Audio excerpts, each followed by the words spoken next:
महाभारत युद्धभूमि रथ चालना करुचंती सारथी साजी भगवान श्रीकृष्ण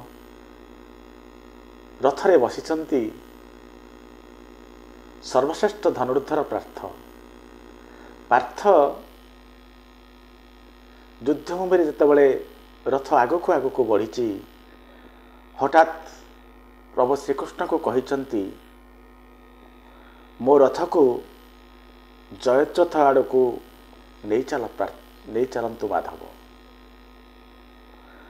प्रभु श्रीकृष्ण सांगे सांगे कहते मन रख पार्थ आज तुमे ओ जयद्रथ मझिरे समग्र कुरुसेना पाचेरी पर ठिया होई रहिबे एवं समस्तंकर एकमात्र उद्देश्य रहिबो जयद्रथ को तुम हाथ रक्षा करिबा।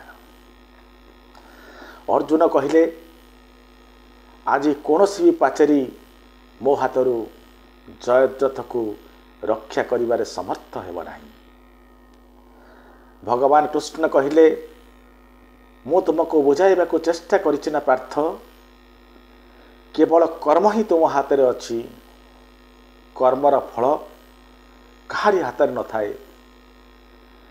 जेमती कि सूर्योदय सूर्यास्त तुम हाथ में नहीं। तुम्हें भरत वंशज प्रतिज्ञा करने को एते भल पाओ कहीं, एते आग्रह कहीं तुम मानकर कथा कथा के प्रतिज्ञा करने को। पितामह प्रतिज्ञा करी फसिचंती, ये अधर्मर पक्षरे रही युद्ध लड़ुचंती, हृदय को तिल तिल जाड़ी तथापि भी से कौरव पक्षरु युद्ध लड़ुचंती केवल ये प्रतिज्ञा पाई। मझिया भाई प्रतिज्ञाबद्ध, आज तुम्हें प्रतिज्ञा करदेल जे सूर्यास्त पूर्वर जयद्रथ को मारिबी, नहले मु अग्नि समाहित होइजिबी। अर्जुन सांगे सांगे कहिचंती कौन करिथांती केशव, मोर एड़े बड़ योद्धा पुत्र अभिमन्यु को तांकर कौन छल करवा उचित थिला, छल करी मारिबा कौन वीरर धर्म। गोटे बालक को एकाथरे सप्तरथी मिसी आक्रमण करवा कौन क्षत्रिय धर्मर उल्लंघन नुहे। श्रीकृष्ण कहिले तुम्हें प्रश्नर उत्तर महादेव को माग पार्थ, कहीं काली जयद्रथ महादेवंकर प्रदत्त कवच पिंधि युद्ध लड़ुला। प्रभु महादेव सबु जानी यही सिंधु नरेश को वर प्रदान करते। भगवान हेउचंती ईश्वर पार्थ, ईश्वर द्वारा कौन सी कर्म अजाणत हुए नहीं। जयद्रथ बद्ध आवश्यक, मु तुमको समर्थन करुछि, हेले पार्थ जयद्रथ को मारिया पाई ये शपथर आवश्यकता कौन थिला। एबे तुमर आखि युद्ध उपर नथिबो, तुमर आखि शत्रु उपर रहिबो नाही, बेसी आखि रहिबो तुमर कहा उपरे सूर्यंकर उपरे। केतेबेले सूर्यास्त होइजिब सब बेले तुम मन छन छन होतुव, तेणु तुम्हें तुम लक्ष्य रे पहुँची पारिबो नाही। लक्ष्य को बाण भेद करे नहीं, भेद करे धनुर्धर आखि। धनुर्धर आखि जेतेबेले विचलित, धनुर्धर आखि जेतेबेले नथाए शिकार उपरे, सेतेबेले शिकार करी हुए नहीं।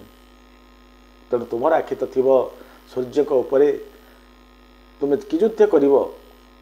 आज तुमर आखिरे तुमर शपथर धूली लगी जाइछि पार्थ, सेतिपई तुम्हें सतर्क रही युद्ध करने को मु तुमको विनम्र अनुरोध करुछि। अर्जुन कहिले अर्जुन सांगे सांगे कौन करते युद्धभूमि हेले मध्य कांदी पकईचंती। अर्जुन कहते माधव मु जानी मु शपथ कर विराट बड़ भूल कर देछि, शपथ नेबा मोर उचित नथला, जहाँ हबार कथा हो सारी। एबे रथ को जयद्रथ आड़ को नहीं चलतु माधव।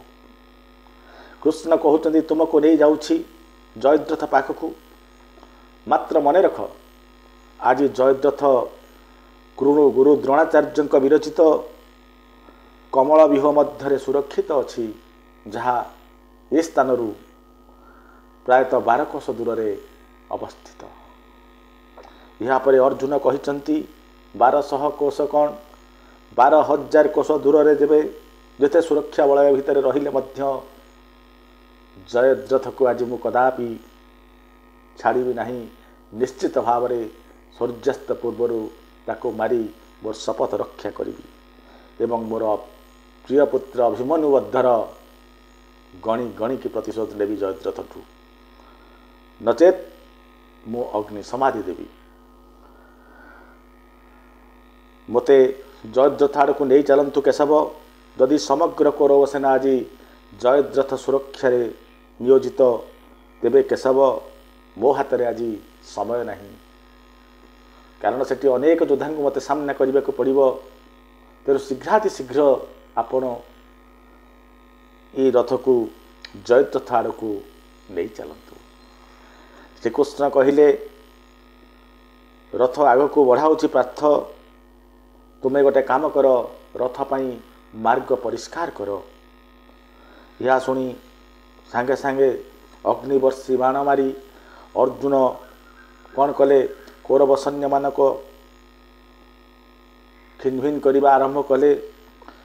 ସେ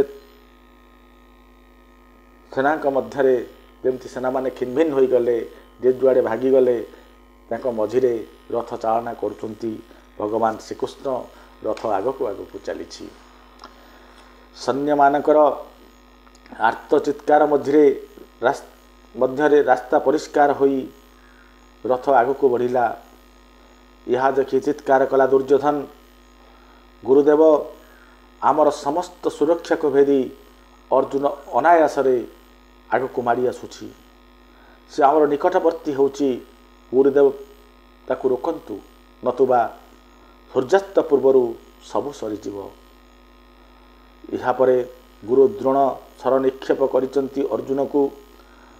ଅର୍ଜୁନର ସମସ୍ତ ଗୁରୁ ଶିଷ୍ୟଙ୍କର ମଧ୍ୟରେ ତୀବ୍ର ଯୁଦ୍ଧ ହୋଇଛି। ବହୁତ ଗମାଘୋଟ ଲଢ଼ାଇ, ଶର ପ୍ରତିଶର ପରସ୍ପରକୁ ମାରି ଚାଲିଛନ୍ତି। ଜଣେ ପୁତ୍ର ମୃତ୍ୟୁର ଅଗ୍ନି ଜଳୁଥିବା ଶିଷ୍ୟର ବାଣର ଅଗ୍ନିବର୍ଷାକୁ ସାମ୍ନା ନ କରିପାରି ଗୁରୁ ଦ୍ରୋଣାଚାର୍ଯ୍ୟ କ'ଣ କରିଛନ୍ତି, ରଥ ଉପରୁ ତଳକୁ ଗଡ଼ି ପଡ଼ିଛନ୍ତି। ରଥ ପରେ ରଥ ପରିବର୍ତ୍ତନ କରି ଚାଲିଛନ୍ତି ଗୁରୁ ଦ୍ରୋଣାଚାର୍ଯ୍ୟ। ଯେତେ ରଥ ଆସୁଛି, ଯେତେ ରଥରେ ଆରୂଢ଼ ହେଉଛନ୍ତି ବା ବସୁଛନ୍ତି ଗୁରୁ ଦ୍ରୋଣାଚାର୍ଯ୍ୟ, ପ୍ରତିଟି ରଥକୁ ଭାଙ୍ଗି ଚୁରମାର କରିଦେଉଛନ୍ତି କିଏ, ଏ ଅର୍ଜୁନ। ଗୁରୁଙ୍କୁ ଶେଷରେ ପ୍ରଣାମ କରି ଅର୍ଜୁନ କହିଲେ, ଆଜି ମୋର ରାସ୍ତା ରୋକିବାକୁ ଚେଷ୍ଟା କରନ୍ତୁ ନାହିଁ ଗୁରୁଦେବ, କାରଣ ଆଜି ଯିଏ ମୋ ସାମ୍ନାକୁ ଆସିବ, ମହାଦେବଙ୍କ ଶପଥ ନେଇ କହୁଛି, ମୁଁ ତାକୁ ମୋ ବାଣ ଦ୍ୱାରା ହଟାଇ ଜୟଦ୍ରଥ ଆଡ଼କୁ ନିଶ୍ଚିତ ଭାବରେ ମାଡ଼ିଯିବି। ତେଣୁ ଦୟାକରି ଆପଣ ରାସ୍ତାରୁ ହଟିଯାଆନ୍ତୁ।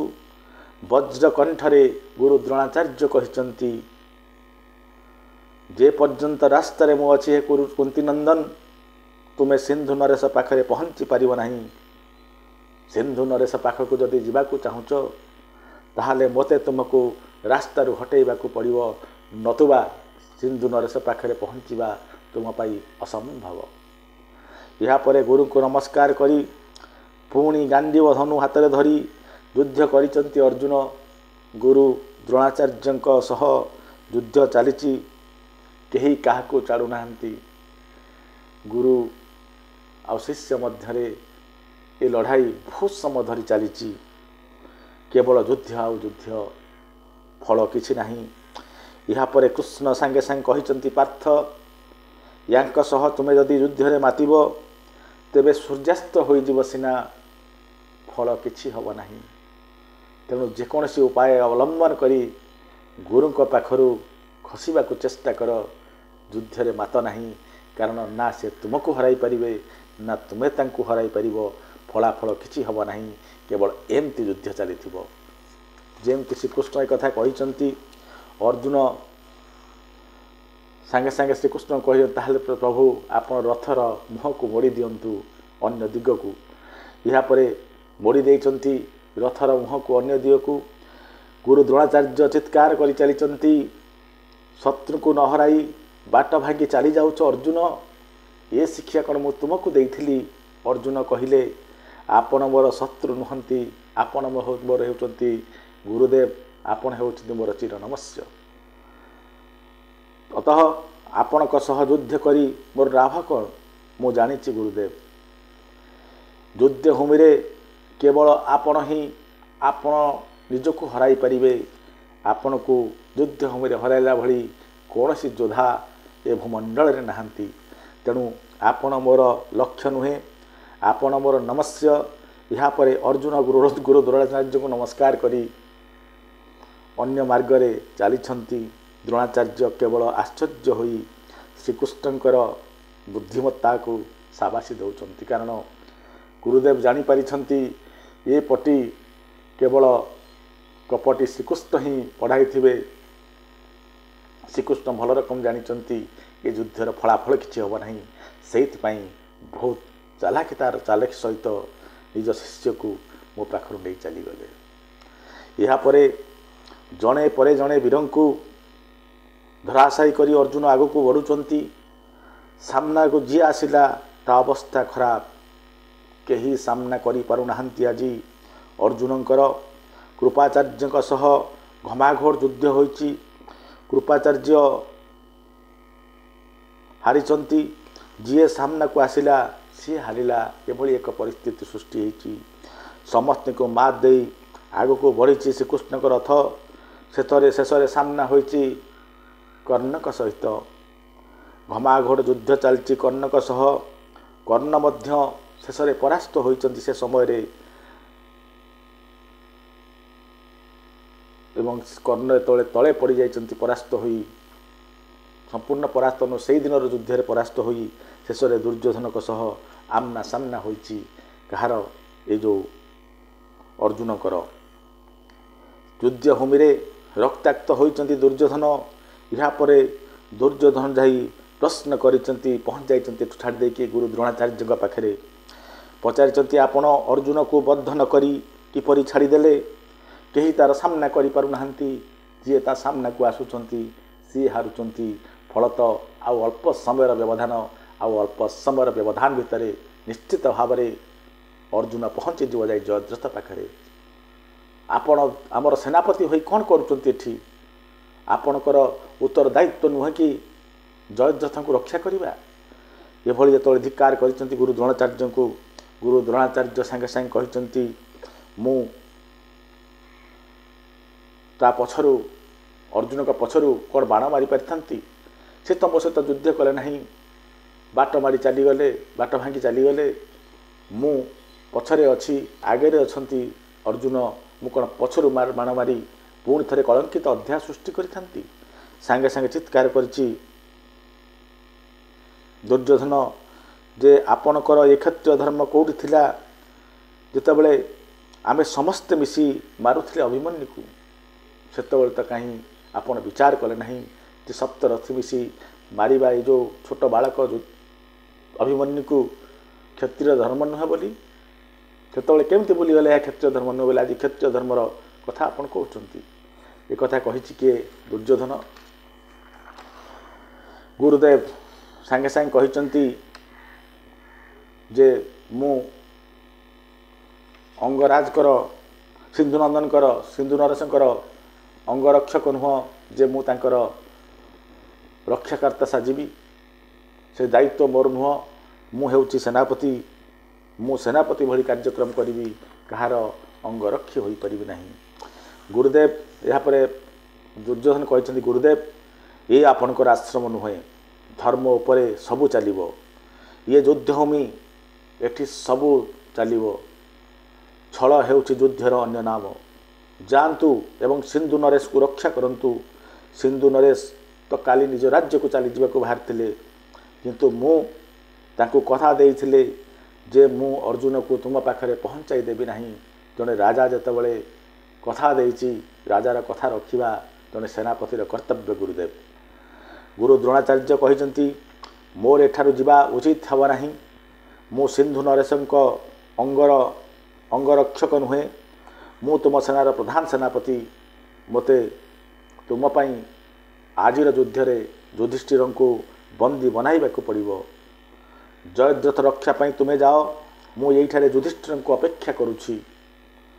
एई समय अर्जुन युधिष्ठिर पाखरे, एई समय आजिर युद्धरे अर्जुन नाहांती युधिष्ठिर पाखरे, तेणु युधिष्ठिर को बंदी बनाइबा पाई मते कष्ट साध्य हेब नाही।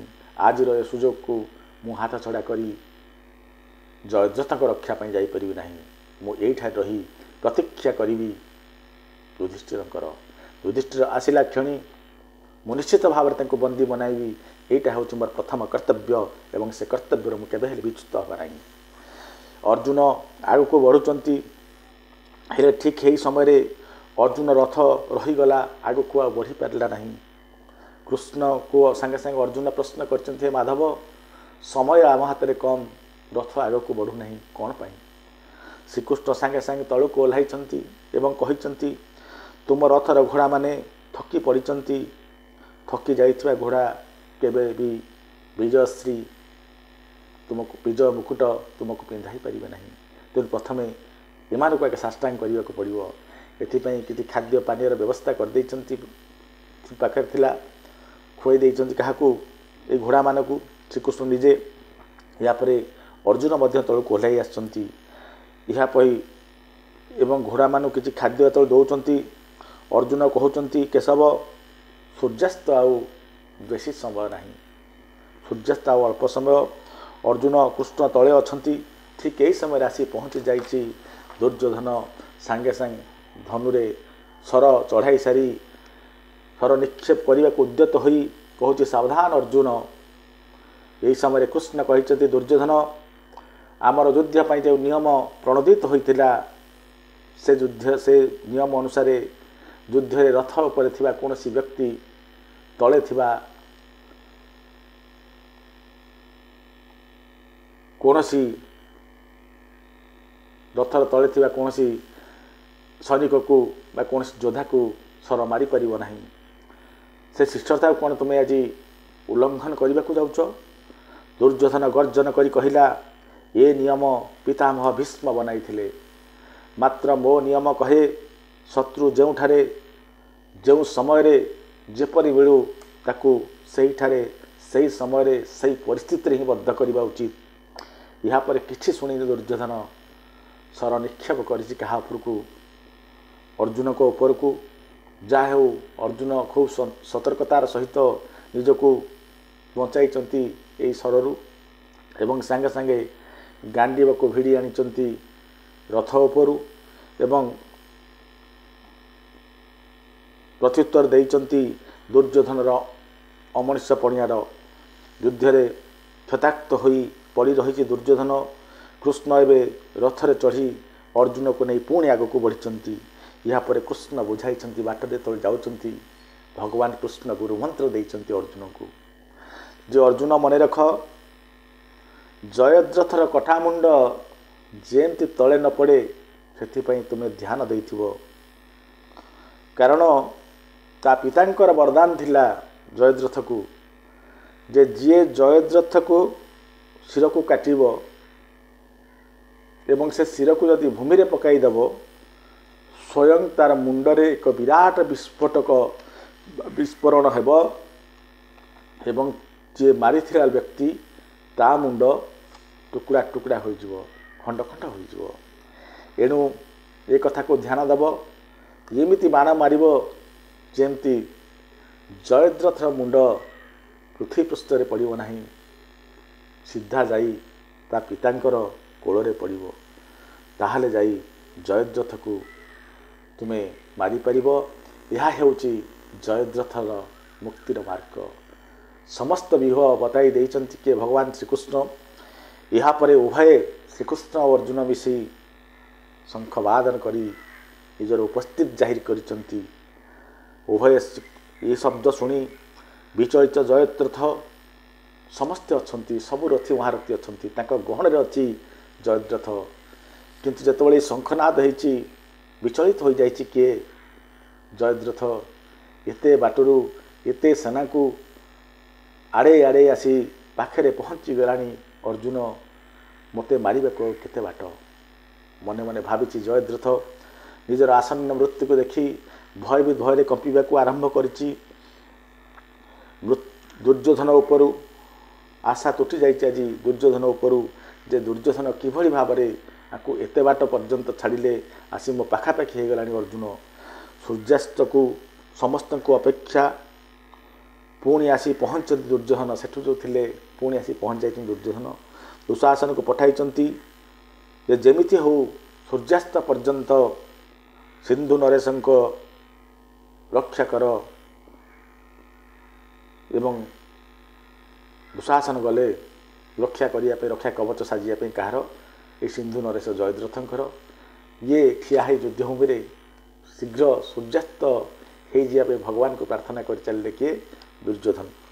अर्जुन रथ आग को बढ़ी अनेक रथी एकत्रित होती जयद्रथ को घेरिकी ठिया होती सबू रथींकर स्वर को समस्त एक समय कौन कर अर्जुन उपर को आक्रमण करती अनेक रथी एक महारथी किए अर्जुन लड़ाई चली विभिन्न दिगरु एक समय आक्रमण होउची अर्जुन बहुत साहसिकतार सहित समस्तिंकर आक्रमणर प्रत्युत्तर दौरान श्रीकृष्ण युद्धर भयावहता देखि जानी पारिचंती जे एमाने कौन सी क्षत्रिय धर्म को मानिबा को प्रस्तुत नुह एक रथी को समस्ते मिसी बाण मारुंट क्या अर्जुन को केते लक्ष्य कर अर्जुन केतबले को पटु सर आसो किए जानी तथापि साबासी दबाक पड़ो अर्जुन को एकुटिया हेले मध्य समस्त सहित वीरत्वर सहित लड़ुची सत हेले केते समय लड़ी पार तेणु भगवान चिंता कले ना आउ नुह किसी गोटे करने को पड़ो श्रीकृष्ण युद्धर भयभीत जानी सूर्यदेव कौन करे ढांकी देवार व्यवस्था कले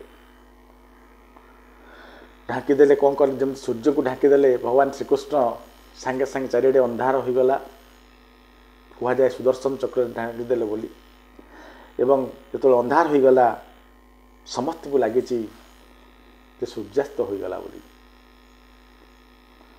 दुर्योधन हसी हसी चित्कार करुची विद्रूप करुची अर्जुन अग्नि समाधि नहीं जाओ बड़ बड़ कथा कहते ना अग्नि समाधि नब बोली देख ये सूर्यास्त हो गला अब अग्नि समाधि केतबले नब समस्ते अस्त्र त्याग करी आनंद मनाउछंती उत्सव मुखर पूरा युद्धभूमि समस्त ठो ठो हस समस्ते आज अर्जुन को विद्रोप करुचंती आउ केतबले तुम अग्नि समाधि नब आउ केतबले तुम अग्नि समाधि नब सर्वश्रेष्ठ धनुधर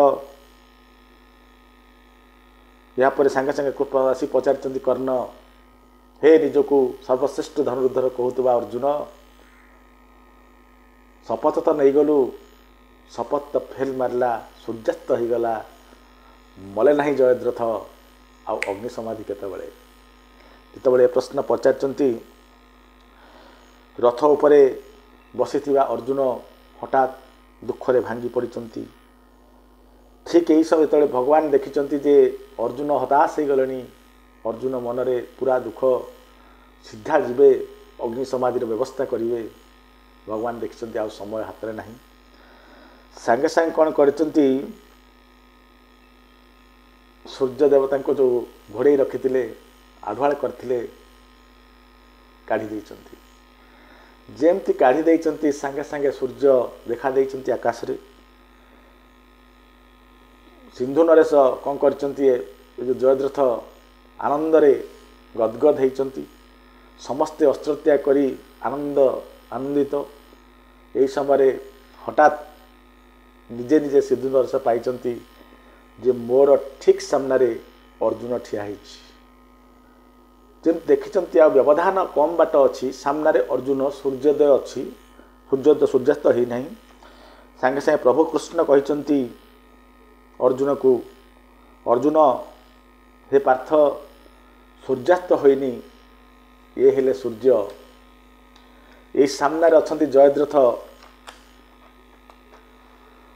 चित्कार कला अर्जुन सांगे जमती कथा कहते सांगे सांगे सिंधु नरेश निज उपर समस्त आस्था छाड़ी रथरू डेइंचंती एवं दौड़िबा आरंभ करते युद्धभूमि रे। अर्जुन चित्कार करिसंती जयद्रथ जयद्रथ जयद्रथ कौन करिसंती युद्धभूमि रे दौड़ुचंती खूब जोर रे। अर्जुन चित्कार करिसंती दौड़ जयद्रथ दौड़, तुम अभिमन्यु को बद्ध करिथिलु, आज तोते मो हाथरू केही भी बंचाई परिबे नाही। यह कही जयद्रथ सांगे सांगे कौन करचंती निजर पशुपत्यास्त्र छाड़िचंती कहा उपरकू जयद्रथ को उपरकू। सीधा जयद्रथ को मुंड कटि जाई निजर पितांक कोଳରେ पड़िछि एवं प्रमाण देइछि, पितांको जणाई देइछि तुमर वीरपुत्रंकर आज निधन होइछि। जे मारिछि सेमिति बागरे मारिछि जे तुमर पुअर शिर भूमि रे पड़िबा को दे नाही। पड़ी थिले हुए तो मारिबा वाला अर्जुनर मुंड खंड खंड होइतांता। जा पाखरे भगवान अछंती सी मारे, ठीक बाटरे मारे, जगह देखि मारे, सलिट मारे एवं तार किछु हुए नाही। तेणु एहीपरि भावरे दर्शक बंधु अर्जुन जयद्रथ को मारी निज पुत्र अभिमन्यु बधर मुख्य खलनायक ठारू प्रतिशोध नहीं। आशा करछि दर्शक बंधु आजिर कथा निश्चित भाव में हृदयस्पर्शी होइथिबो। आगामी वीडियो रे पुनः थर देखा हबो। से पर्यंत रहुछि नमस्कार।